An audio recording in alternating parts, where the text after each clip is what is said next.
കണ്ടോ കണ്ടോ, ഈ പണ്ടാരം കാരണം കഴിഞ്ഞ ഒരാഴ്ചയായിട്ട് ഇവിടെ ഒരാൾക്കും സ്വൈര്യം ഇല്ലാണ്ടായിരുന്നു. ഇന്നിപ്പം മര്യാദയ്ക്ക് പോയി കാണേണ്ടവരെ കണ്ടു, ആളും മെരുക്കായി. അപ്പോഴും മാസ്റ്റർ അടുത്ത് ഇത്തിരി നേരം സംസാരിച്ചിരുന്നില്ലേ? ആദ്യ ഇവിടെ വന്നിട്ട് ആദ്യ ഇപ്പൊ പഠിച്ചു. അതന്നെ.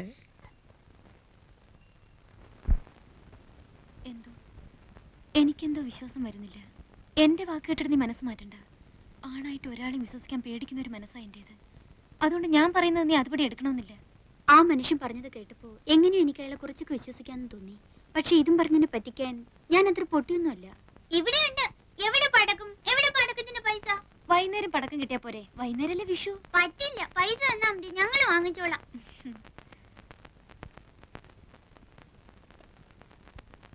ഇപ്പൊ ഇതിന് വാങ്ങിയാ മതി. വൈകുന്നേരം ചേച്ചി അങ്ങാടിയിൽ അയച്ച് വേറെ വാങ്ങിപ്പിച്ചേരാം. നിറയെ വാങ്ങി തരാന്ന് പറഞ്ഞില്ലേ? എന്റെ മോനും ഇന്ന് അവിടെ പൂത്തിരി കത്തിക്കുന്ന എഴുതിയിട്ടുണ്ട്. എവിടെ ദേവകീർത്തിയുടെ മോൻ? കോട്ടയത്തിനടുത്ത് ബോർഡിങ്ങില്.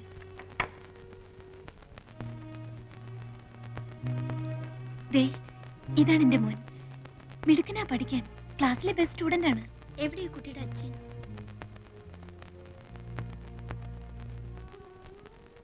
ഇതാ, ഇത് ഞാൻ അഴിച്ചു കളഞ്ഞിട്ടില്ല. ഇതും വിശ്വസിച്ചിട്ടാണല്ലോ എല്ലാവരും വിട്ട് ഞാൻ ആ മനുഷ്യന്റെ കൂടെ ഇറങ്ങിപ്പോന്നത്. ആണായിട്ട് ഒരാളെ എനിക്ക് വിശ്വസിക്കാൻ പറ്റില്ല. ആ മനുഷ്യൻ കാരണമാണോ ദേവകീർത്തി ഇവിടെ എത്തിയത്? ആണോ എന്ന് ചോദിച്ചാ അതെ. പക്ഷെ ഞാൻ പറയാം എന്റെ മോൻ കാരണോ ഞാനിവിടെ എത്തിയെന്ന്. അവനില്ലായിരുന്നെങ്കിൽ പണ്ടേ ഞാൻ മതിയാക്കിയിട്ടുണ്ടാവും. വല്ല തീവണ്ടിയുടെ മുമ്പിലോ കയറിന്റെ തുമ്പത്തോ. ഞങ്ങൾക്ക് ആർക്കൂടെ രക്ഷപ്പെടണമെന്ന് തോന്നാറില്ല. ആകെയുള്ള രക്ഷ ഒരുപക്ഷെ ഇതായിരിക്കും. അതുകൊണ്ട് നിനക്കങ്ങനെയല്ല, ഒന്നും നഷ്ടപ്പെട്ടിട്ടില്ലാത്തോളാം നീ. എങ്ങനെയെങ്കിലും നിനക്കിവിടെ ചാടാൻ കഴിഞ്ഞാൽ അതിലേറ്റവും സന്തോഷിക്കുന്നത് ഞാനും ആ പൊട്ടിപ്പെണ്ണൊക്കെ ആയിരിക്കും.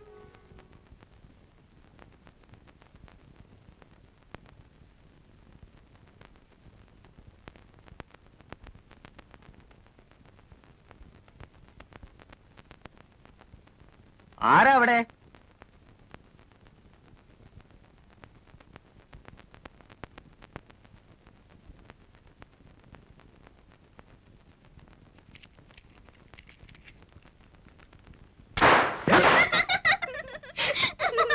എടാടാ, എങ്കി പിന്നെ ആ ചങ്ങായിന്റെ മൂട്ടിലൊന്ന് പൊടിച്ചോടാ.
അക്കരെ എത്തിച്ചെന്നാ മതിയല്ലോ.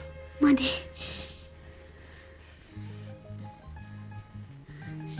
എനിക്കെന്ത് തരും? വീട്ടിൽ പോയിട്ട് വാപ്പയും ഉമ്മയായിട്ട് ആലോചിച്ചതിന് ശേഷം ഞാൻ വരും. അപ്പൊ ഒരു മറുപടി പറഞ്ഞാൽ മതി. ഉമ്മ പറയുന്ന പോലെ നടക്കൂ. ഉമ്മയും ഞാനും ഫ്രണ്ട്സിനെ പോലെ. വാപ്പയുടെ സമാധാനത്തിന് വേണ്ടിയിട്ട് ചിലപ്പോ ആമിനാന്നോ ഐഷാന്നോ പേരൊന്ന് മാറ്റേണ്ടി വന്നാല് വിരോധം ഉണ്ടാവില്ലല്ലോ. ഗൗരിക്കുട്ടിക്ക് വേണമെന്നുണ്ടെങ്കിൽ രഹസ്യമായിട്ട് ഞാൻ അങ്ങോട്ട് പേര് മാറ്റാം. വരൂ.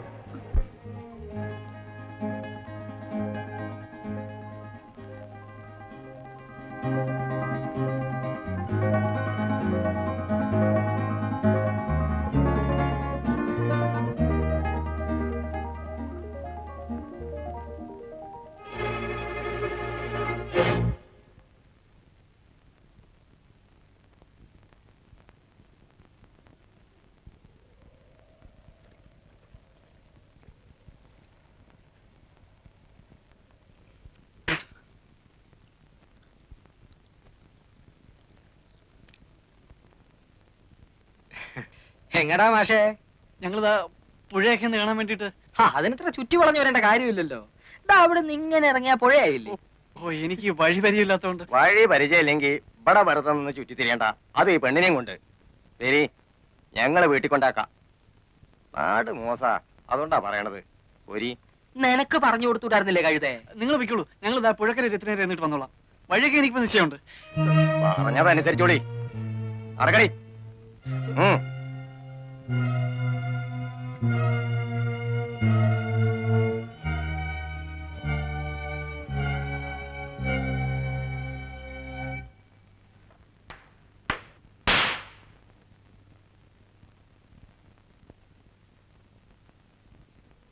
എന്താ മേന്നെ ഉറക്കമെന്ന് വെച്ചാ ഉറക്കം തന്നെയാ? മേന്നെ, ഏയ് എന്തുറക്കമാണപ്പോ ഇത്? അല്ല നാരായണോ, ഇരിക്കുക ഇരിക്കുക. കൊറേ ആയല്ലോ, വിശേഷമൊന്നുമില്ലല്ലോ. എന്ത് വിശേഷം? അങ്ങനെ അങ്ങ് കഴിയുന്നു, കുടിച്ചും കുടിക്കാതെ. പണിക്കർക്ക് അസുഖമൊന്നുമില്ലല്ലോ? അസുഖേ പണിക്കർക്ക്? ഞാനിങ്ങോട്ട് പോരുമ്പോ ആനകളെ കുളിപ്പിക്കുന്നത് നോക്കാൻ പോണു. മൂപ്പരും കൂടും ആനയെ തേക്കാനും പിടിക്കാനും ഒക്കെ. ആഹാ, അവർക്കൊക്കെ എങ്ങനെ അസുഖം വരാനാ മേന്നെ? ആഹാരവും തേച്ചുകുളി എല്ലാം ഇപ്പോഴും കൃത്യമല്ലേ?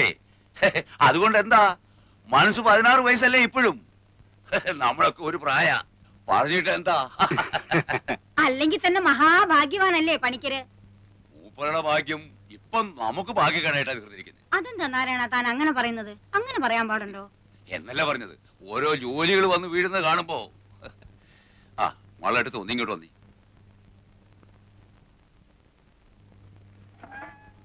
മാളുവേട്ടത്ത് ഈ പറയുന്നതൊക്കെ എനിക്ക് മനസ്സിലാകുന്നല്ലാതെ എനിക്കിത് വല്ലതും അവിടെ ചെന്ന് പറയാൻ ഒക്കോ? വേണമെങ്കിൽ ഞാൻ കൂടെ ഒന്ന് പണിക്കരോട് പറയാം. ഇനി ഇപ്പൊ നിങ്ങൾ എന്ത് പറഞ്ഞിട്ടും കാര്യമില്ല. മൂപ്പന്റെ അടുത്ത് കാലത്ത് നിങ്ങൾ ആ കുട്ടിയും കൂട്ടി പോയ വിവരം അവിടെ കൃത്യമായിട്ട് അറിഞ്ഞിരിക്കുന്നു. ഇവിടെ നിന്നല്ല, ഈ നാട്ടിൽ നടക്കുന്ന ഓരോ സംഗതികളും അപ്പോൾ അറിഞ്ഞുകൊണ്ടിരിക്കുക കക്ഷി. ഓള് മൂപ്പന്റെ അടുത്ത് പോയി, മാപ്പിളമാര് നിങ്ങൾക്ക് സപ്പോർട്ടായി, എല്ലാം അവിടെ അറിഞ്ഞിട്ടുണ്ട്. അല്ല നെയ്തിപ്പോ എനിക്ക് നിങ്ങളുടെ പൂരായി ഒന്നും കേൾക്കണ്ട. ഒരു കാര്യം ഓർത്തോളൂ, മൂപ്പം വിളിച്ചാൽ വരാൻ ഇവിടെ 100 മാപ്പിളമാരുണ്ടെങ്കിൽ പണിക്കൽ വിളിച്ചാൽ വരാൻ ഇവിടെ 100 സഹായന്മാരുണ്ട്. നാരായണ ഞാനത് ഇന്നലെ വരെ മാപ്പിളമാർ ഇവിടെ കയറി സൂര്യക്കേടുണ്ടാക്കാൻ നിന്നപ്പോ കാവല് കിടക്കാനും വെട്ടുകൊള്ളാനും 4 ഹിന്ദുക്കൾ വന്നത് ആര് പറഞ്ഞിട്ടാണെന്നാ നിങ്ങളുടെ ധാരണ? എനിക്കതറിയില്ലേ. നീ ഇതെന്താ? അതൊന്നും മറക്കാൻ പാടില്ല. ഭൂമിയോളം ക്ഷമിക്കുന്നവനാണ് അദ്ദേഹം. ഇതിപ്പോ എങ്ങനെയോ മൂപ്പർക്കൊരു തോന്നൽ വന്നിട്ടുണ്ട്, മാപ്പിളമാരുടെ മാത്രം സപ്പോർട്ട് കൊണ്ട് മാളുകെട്ടത് ഇവിടെ പിടിച്ചിരിക്കാനുള്ള ഭാവമാണ്. അത് കിടക്കില്ല. എന്റെ ഗുരുവായൂരപ്പാ, ഞാൻ പറയണതൊന്ന് മനസ്സിലാക്കാൻ നിങ്ങൾക്ക് ക്ഷമയില്ലാണ്ടായാലോ? അവളെ അയക്കാൻ എനിക്കെന്തിനാ മനപ്രയാസം? കെട്ടിക്കാൻ നിർത്തിയിരിക്കുന്ന കുഞ്ഞുമോളൊന്നും അല്ലല്ലോ. അവളുടെ സ്വഭാവം ശരിയല്ല നാരായണ, അതുകൊണ്ടാ ഞാൻ പറഞ്ഞില്ലേ. സ്വഭാവമൊക്കെ നേരെ ആയിക്കൊള്ളും. മൂപ്പം പാവമായതുകൊണ്ട് അവള് വിദ്യ കാട്ടി ഇങ്ങോട്ട് പോകുന്നു. ഇവിടെ അങ്ങനെ ചോദ്യം പഠിച്ചിട്ടൊന്നുമില്ല. മൂപ്പനെ ദേഷ്യം പിടിപ്പിച്ചാലേ കാലത്തെ പെണ്ണ് തലയില്ലാതെ പുഴക്കര കിടക്കും, അറിയോ? അതും എന്റെ കൈ കൊണ്ട് തന്നെ ചെയ്യേണ്ടി വരും. എന്റെ ഈശ്വര, അതല്ല, മാളുവേട്ടത്തെയാണ് ഇതിൽ സൂത്രം കളിച്ച് പെണ്ണിനെ പറഞ്ഞു വിടാതെ പിടിച്ചു നിർത്തിയിരുന്നെങ്കിൽ അതിനുള്ള വിവരം എന്താണെന്ന് വെച്ചാൽ അതും ഇന്ന് രാത്രി തന്നെ കക്ഷി ബോധ്യപ്പെടുത്തി തരും. ഞാൻ പറഞ്ഞില്ലെന്ന് വേണ്ട, അതിനുള്ള പുറപ്പാടാ അവിടെ. ഓഹോ, സപ്പോർട്ടുകാരെയല്ല ഒപ്പം തന്നെ താമസിപ്പിച്ചിരിക്കുക. ഒന്ന് നിർത്തണ്ട നാരായണ. നിങ്ങൾക്ക് എപ്പോഴാ സൗകര്യം എന്ന് വെച്ചാൽ ഈ ആശ്രയത്തിന് ഇവിടുന്ന് പിടിച്ചോണ്ട് പോയിക്കോളൂ. കൊല്ലുകയോ കൊല്ലാതിരിക്കയോ. നെല്ലടിയോടെ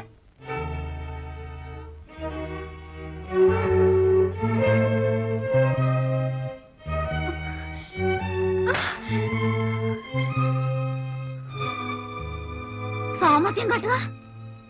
അല്ല, ഞാൻ പറഞ്ഞോണ്ടാ കുട്ടി. മോനോടൊന്നും ചോദിച്ചില്ല, ഇപ്പൊ ഇവിടെ ഒന്നും പറയുകയും വേണ്ട. നടക്കടി. നാരായണൻ ഇരിക്കെ.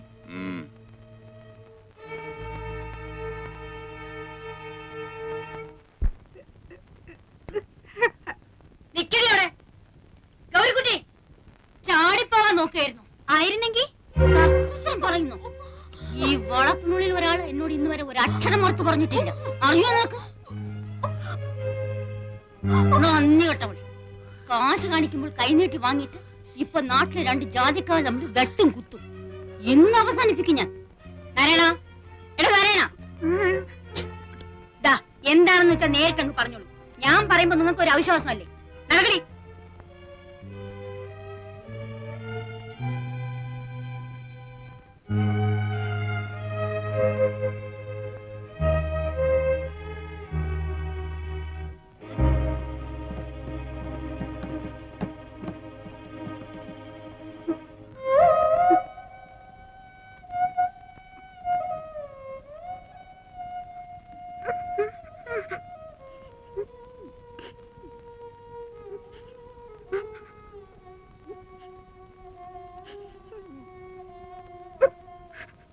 ഒൻപത് മണിക്ക് ഞാൻ കാറ് കൊണ്ടുവരും.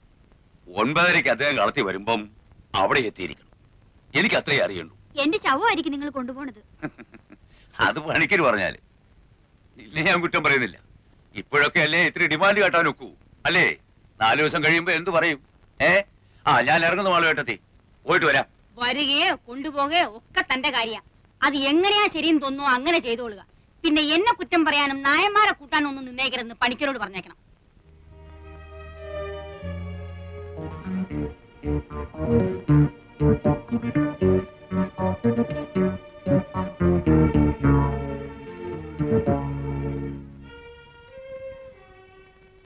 പണിക്കര് അങ്ങേര് പറയണത് അങ്ങടെ അനുസരിക്കായിരിക്കും നല്ലത്. മൂപ്പന് ചിലപ്പോഴെങ്കിലും ഒരു മനസ്സൊക്കെ ഉണ്ട്. ഇങ്ങേരെ അതല്ല. അയാൾക്ക് കലി കളിക്കാൽ പിന്നെ ബാക്കിയുള്ളവർക്ക് സ്വൈരായിട്ട് ഇരിക്കാൻ പറ്റാണ്ടാവും.